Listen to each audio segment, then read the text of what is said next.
Hey everybody, welcome to The Early Edge, a mentorship podcast for next generation leaders where we share insights we wish we had learned earlier in our careers. We want to equip you to learn more, grow faster, and thrive in both your work and personal life. I'm Jay. And I'm Jeff. Let's get into today's episode.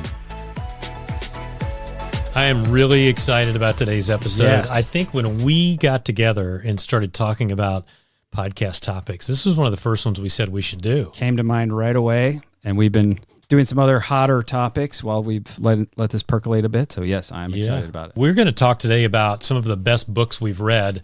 When we were talking through this in preparation, it's really hard to come up with just a few. Yeah. So we're going to narrow it down for you guys and give you some insight into books that have made a difference in our careers, in our lives, tell you a little bit about why, what's in those books, ultimately encourage you maybe to go pick some out if they relate to something you're dealing with or need in your work or personal life. Most of these, I guess, are going to relate more to work. But some of the lessons could be applied to personal. What do you think? Yeah, well, for sure. One of the two that I'm going to highlight, frankly, impacted me more personally, but it's set in a business context. So I'm excited about it. Okay, well, that's good. That's good. And I'm sitting here thinking, I'm not going to give away too much right now, but constraint theory, could I use that in my marriage or my family life? Maybe. Absolutely. Okay. Well, and the framework of that book is half personal because of the implications of ineffective leadership had a negative impact on this guy's family. So the way the story's told is through that. Is it an allegory? Is that the right term for what it is? Business fiction. Yeah. One of those type stories. I would say yes. And then your second one's going to be for sure life application in the business setting, the 7 Habits book. Yeah. It's interesting timing when you brought this back up as we were planning which episodes we were going to do next. I was facilitating leadership training 2 weeks ago, and as often happens, folks in the cohort related to leadership topics asked me what some of my favorite books were, or hey, have you read or have you heard? And so I recently just sent a list to that cohort of my top 3 or 5 leadership-related books, and we're certainly going to be sharing insights that are valuable to leadership. We're not going to be giving the best leadership books episode. This is going to be more general, but maybe we'll list some leadership-related topics or leadership-related books at the end of this episode. Yeah. Because there's so many good ones. Yeah. And I think it's fair that we've each read maybe a couple hundred books, and these are the ones that we are coming back to saying this one really had an impact. Well, that's another good point is these weren't published in the last year.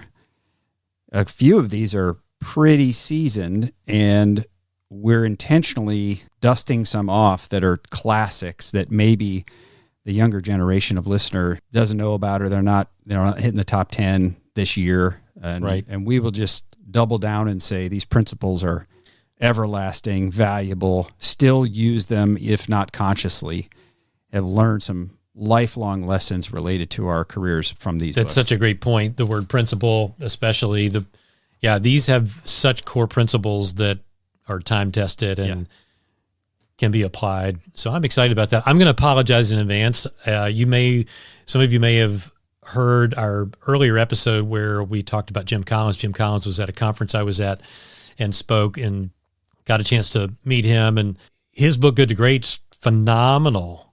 It didn't make my top 2 or 3. It's probably number 4. It's great. It's a great business nerd book.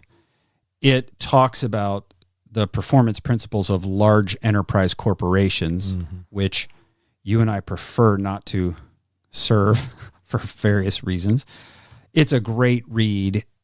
It doesn't hit the top 10 of, especially as I think, which books would I want to impart to our children and their friends. It wouldn't hit unless I knew of a business nerd kid who just wanted to learn. There's great principles and concepts in that book that you can use almost in any business and any application, but it is a great book. But sorry, Jim, you didn't make our top 2 or 3 here. Yeah.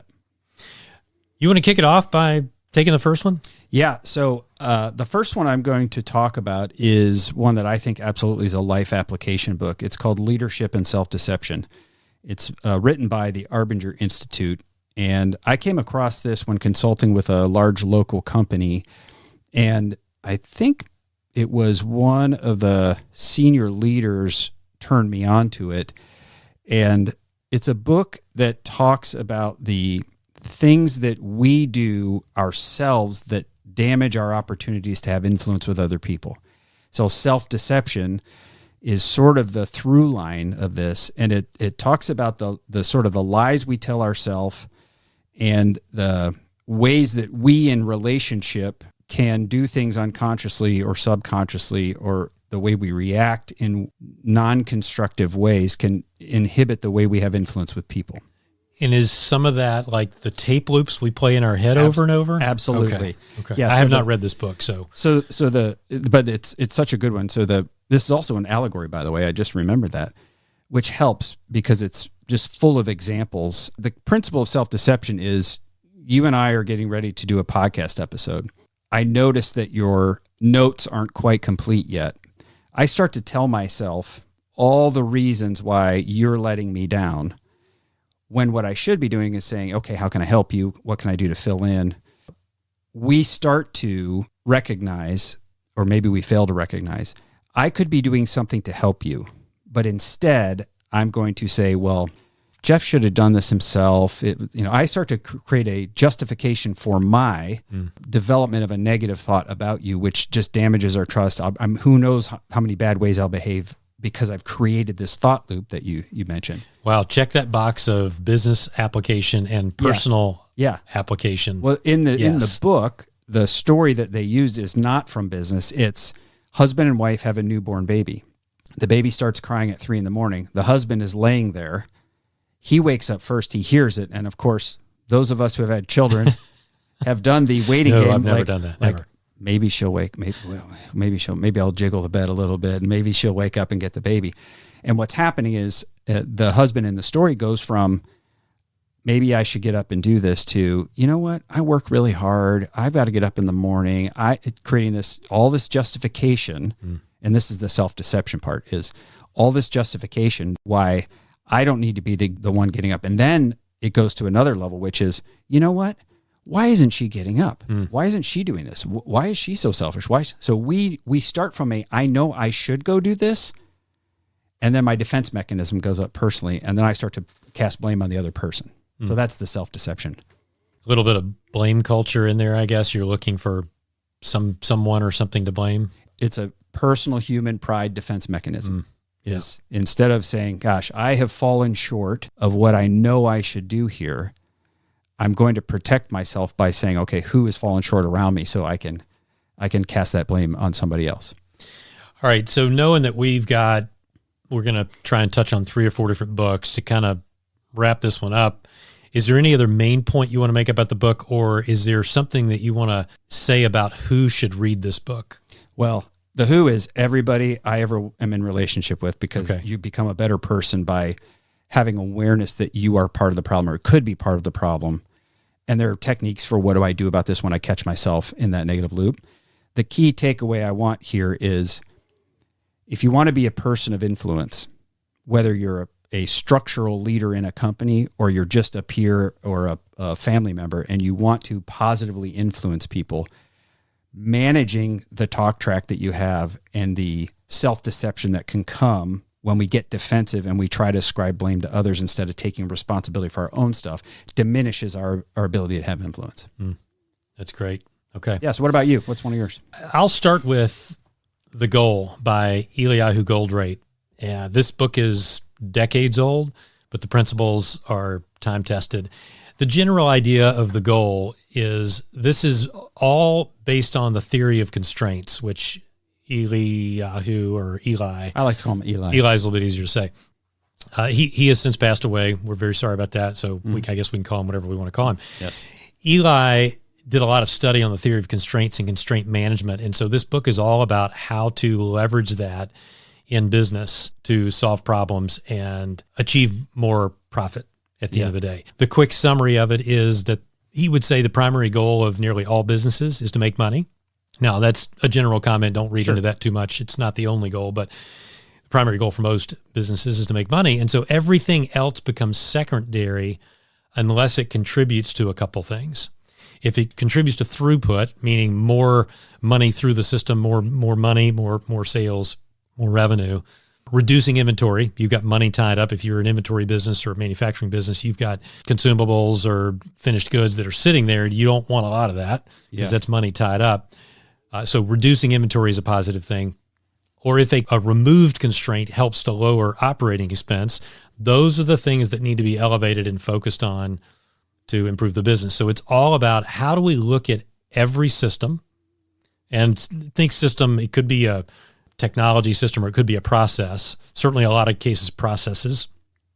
How do we identify the biggest constraint or bottleneck that limits the capacity or output of that system or process? Yeah. Focus on that, identify it, exploit it, learn everything you can, elevate, solve it, and then continuous learning and continuous improvement. Once you solve that one or remove it, eliminate it, whatever, go find the next one. Are there a few little learnings in there that were aha moments when you first read it? Yeah, there's a great story, and it has been years since I read it. It was by the way, it was recommended by somebody. I was leading a marketing function at Paycor, and the COO recommended it, and I'm glad he did. But that was quite a number of years ago. There's a story in the book about it is a fictional business book based on research, like a lot of these, some of the books we're going to point out. There's a story in it about a scout troop going on a hike, and they're hiking into camp, and they've all got backpacks, and there is one younger kid on this hike that is overweight, and every few minutes they have to stop and take a break for this, mainly for this one child. And so finally, after a while, somebody figures out, well, why don't we lighten his load? Yeah.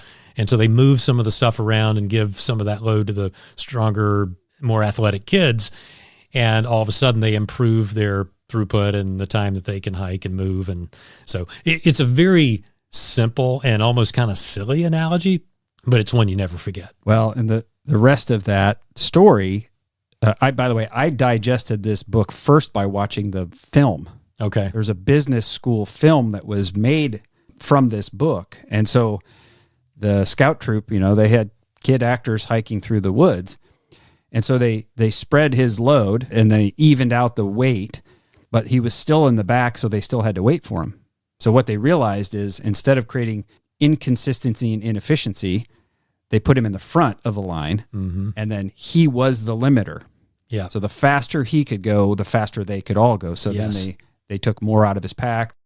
It was really good visually to understand how to remove the most important constraint. And I think one of the big applications in business, regardless of where you are in your career, is so many times you and I, in doing work, process work or strategy work with clients, too many times we see companies push efficiency on individual functions and departments. And so they do it in silos. Yes.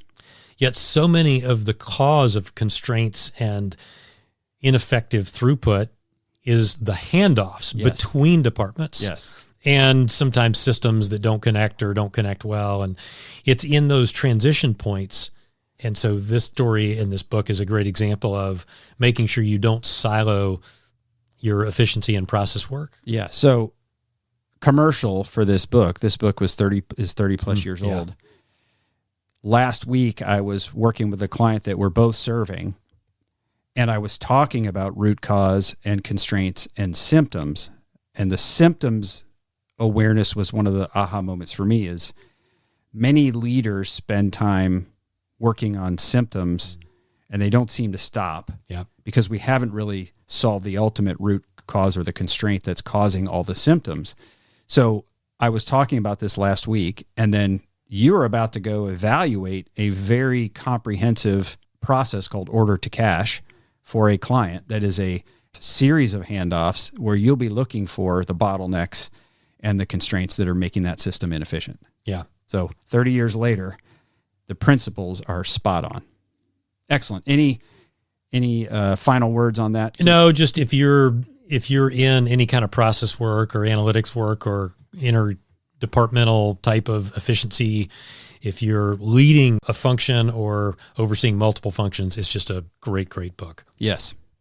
All right, we probably have time for two more. What's the next one on your list? The next one is by an author that I have a love-hate relationship with. I love his content, and I have ugly pride and jealousy. I hate him because he's made $1 zillion, does great consulting, makes a really positive impact with the same principles recycled in many different ways. It's Patrick Lencioni. Hashtag I was kidding. I don't hate you. You're fantastic. Yeah, great books. He has a podcast too. Oh, I'm sure he does. I'd be curious what our audience thinks about his podcast compared to this one. Yeah, well, they got to catch up on all our episodes before they bother going to his. He also has a great consulting firm called The Table Group. You could pick a number of Lencioni books that we would recommend as valuable. The one I chose is The Ideal Team Player. The reason I did that is because of our audience. It doesn't matter what role you are in, you can always be or model the characteristic of an ideal team player. And one of the reasons I like Lencioni books is they're quite simple, and they're also done in an allegory or story format. Yeah, you can read them pretty quickly. Yeah, they're quick, they're incisive, and they're quite simple, which I like. So the characteristics of an ideal team player, according to Lencioni, are hungry, humble, and smart, or people smart. So I'll just quickly go through this. So humble is, I'm teachable. I know I have things to learn. I don't feel that I'm the smartest person in the room. I approach my work with my colleagues that way. I approach problem solving that way. I'm always open to learn something and collaborate with people. Hungry is, I want to go get it done.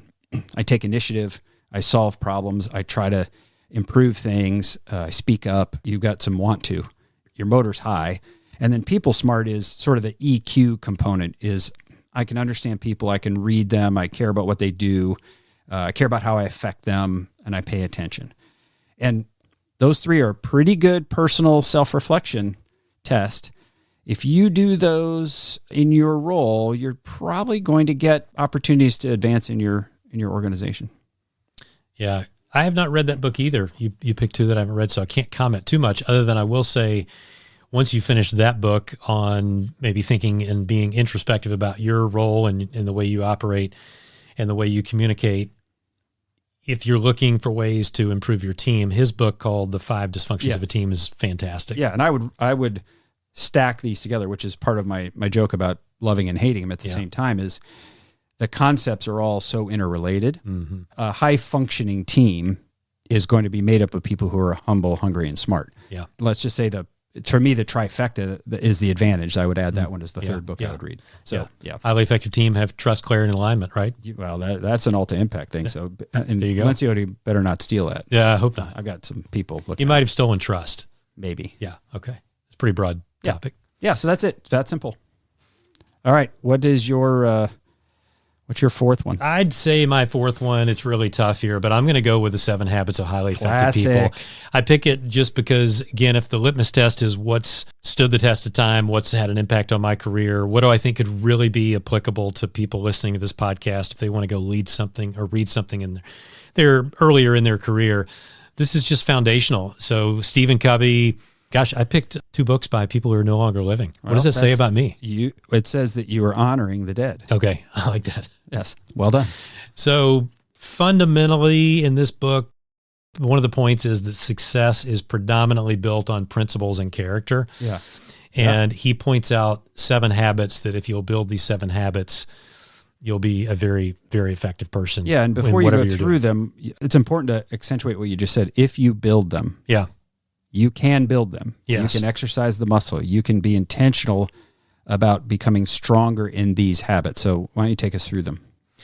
Yeah, and I'll probably read all 7, and then I'll touch on a couple that really have been impactful to me. One is be proactive. I think that speaks for itself. Whether you're in a service role or a leadership role, whatever you may be doing, don't sit back and wait. You got to be proactive. You got to go find the constraints. You got to go communicate and drive for additional value in the business, whatever you're doing. You got to go. That's the hungry part of humble and smart. Yeah. Second one is begin with the end in mind. This really is have a vision. Have a vision of what could be and should be for you and for the business. I'll oversimplify it. I think you need to know what the goal is. Yeah. Before you start, what are we trying to achieve? What's the end state? Yeah. Have a picture of it. What does good look like? Have a picture of it.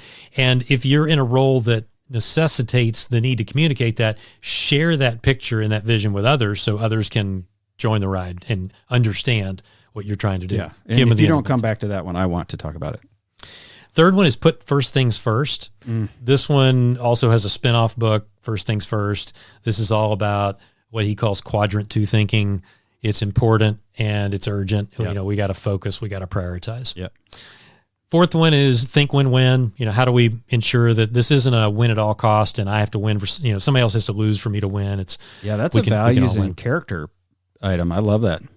Number 5 is seek first to understand, then to be understood. So, we did a recent episode on the first 60 days and how to start strong. Yes. It was a handful of episodes ago. I just sent that to one of my boys who just started a new role this week. Oh, wow. And so this past weekend, I sent him that episode. He hadn't listened to it yet. I was going to say, obviously, he gets a demerit. That would be the second time because I'm sure he listened to it the day we launched. Yeah, of course he did. No, he didn't. So sorry. But he did listen to it because he texted me back and he said, hey, I just finished day 1 in my new role, same company, new role. You got a promotion. I'm going to blow through your 14 people in 14 days, like in 2 days. Yeah, I was like, okay. So he paid attention. He listened to it. Good. But I also sent him the page on the Stephen Covey site about this particular one because he's in a leadership role at a new site and he's going to be managing a fairly large team and he needs to go in and ask a lot of questions and listen. Yeah, great. That's about listening. Yep. It's what seek first to understand, then to be understood. So before you start forming things you're going to ask people to do and hey, go there with me, make sure you understand and you've listened. That's the humble component. Excellent. Number 6 is synergize, leverage the teamwork to take advantage of each team member's strengths. This also ties to what we just talked about in the goal. Look at handoffs and transitions, not just, isolated within a team or a person. Yes. Synergize across the team and across the processes. Yes. Excellent. Number 7, sharpen the saw. This one just goes to keep learning, try new things, fail, learn from it. Be okay with adversity, be okay with challenge. We've talked about that in a couple of different episodes and ensure that you're learning and gaining advantage along the way. You can't go wrong getting stronger in each of these principles, period. No. I mean, that's the summary of the 7 habits. Great book. I don't know if you want to read the book or read the Cliff Notes version or ask ChatGPT or Gemini or something like that to give you a summary.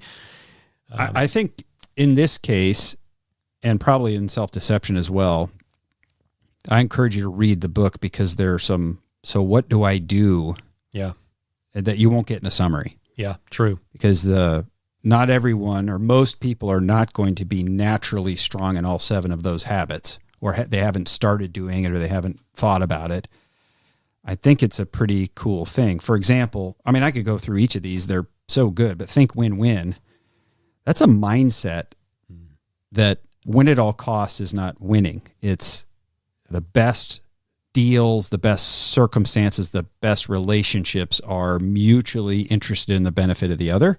That's a mindset that might need to get shifted where, hey, the sales organization where I work right now is we're pushing for margin at all costs. So as much as you can squeeze in here, or, and be a little vague in what you say to the customer, they might be teaching something that's not a win-win. And this is a character thing. And I would say Covey is known for being a man of faith and a man of character.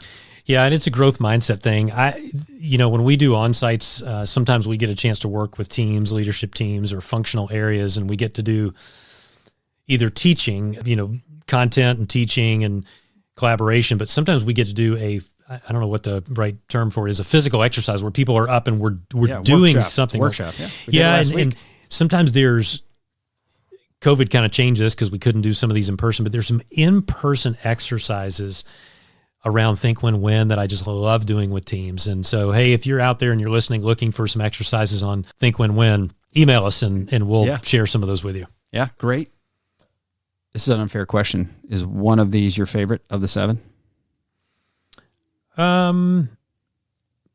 It's hard. It's hard to pick one. I mean, a lot of the work that you and I do is, I hate to say on the front end, I don't know, it's a quick way of saying it, is on the front end of things, right? We're trying to align and build strategy so that a company can operate more effectively and drive scale and growth and everything else. So a big one for me is begin with the end in mind. Same. Let's just make sure that we've got a very clear picture of where we want to go and can go and should go so that we can get alignment and execution toward that. And the reason I wanted to visit that, I'm with you. I think the rest of it is nice, but this is super crucial. And it's personal life, it's business, it's any sphere of influence you have to have a picture of what success looks like so you can make little decisions every day that get you closer to the goal. Yeah. If you aren't clear on that thing, you're going to be unintentional in the life choices you make, and you're going to end up somewhere that you didn't intend unless you get really lucky. So whether it's us working with an organization on business success, what's the 5-year strategic outcome you're shooting for? Or personally, I currently am in this health condition and I want to be in that health condition. So now I know what choices I need to make. It's crucial, or you won't be successful. Yeah. Yeah. And if that's perking up your ears to any of our listeners, please go back and make sure you listen to the episode on intentionality. Yeah. It ties right into that. Okay. Great books. Well, in our wrap up, if somebody wants key takeaways, they probably just listen to the episode again, because it's kind of all key takeaways since they're each summary of books. But maybe be intentional about your learning and the way you're sharpen the saw. Number 7. Yeah, go read some of these, or find a book. Listen to the audiobook. Can be relevant. Do it. Constant learning, and this is sort of begin with the end in mind. If you are okay with the level of knowledge you have, if you're okay with the level of role you have, if you're just okay, then don't do any of this. If you aspire for a little more, or you want to have more opportunities, you want to expand what you do, be ready for the next promotion, you got to do a little work on yourself. Go consume some information, learn some things, find out what you like. What I do when it's a book that no one has recommended to me, but it sounds good, is I'll listen to the book on 1.5 or 2. If it draws me in, I'll buy the book, and then I take notes and I do things. So it's a principle of always being curious and learning.